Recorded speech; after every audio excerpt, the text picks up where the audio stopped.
ब्रह्मा जी ने अपनी मानस पुत्री संध्या की अत्यंत सुंदरता उत्पन्न की। उनकी सुंदरता इतनी मोहक थी कि ब्रह्मा जी स्वयं और उनके मानस पुत्रों सहित सभी पुरुष उन पर मोहित हो गए। संध्या को जब ये पता चला कि उनके पिता और भाई तक उन पर काम भाव यानी लज्जा की दृष्टि रख रहे हैं, तो उन्हें बहुत दुख हुआ। वे स्वयं को दोषी मानकर बहुत दुखी हुईं और भगवान विष्णु की कठोर तपस्या करने लगी।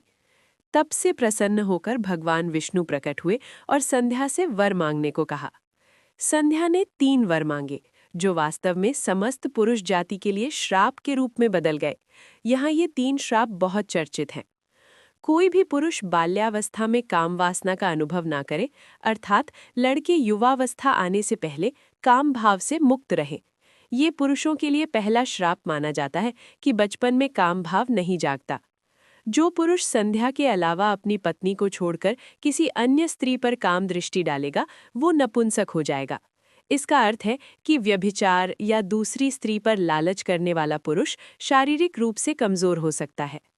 संध्या के पति को छोड़कर कोई भी पुरुष उन पर लालच भरी दृष्टि डालेगा तो वो नपुंसक हो जाएगा। ये भी पुरुषों पर काम नियंत्रण का दबाव डालता है।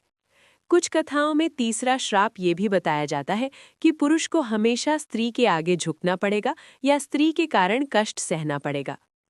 महत्वपूर्ण बात, ये कथा मुख्य पुराणों शिव पुराण, विष्णु पुराण, मार्कंडेय पुराण आदि में ठीक इसी रूप में नहीं मिलती। ये एक लोकप्रिय, सरलीकृत और नैतिक शिक्षाप्रद रूप है जो आधुनिक समय में बहुत प्रसारित हुई है।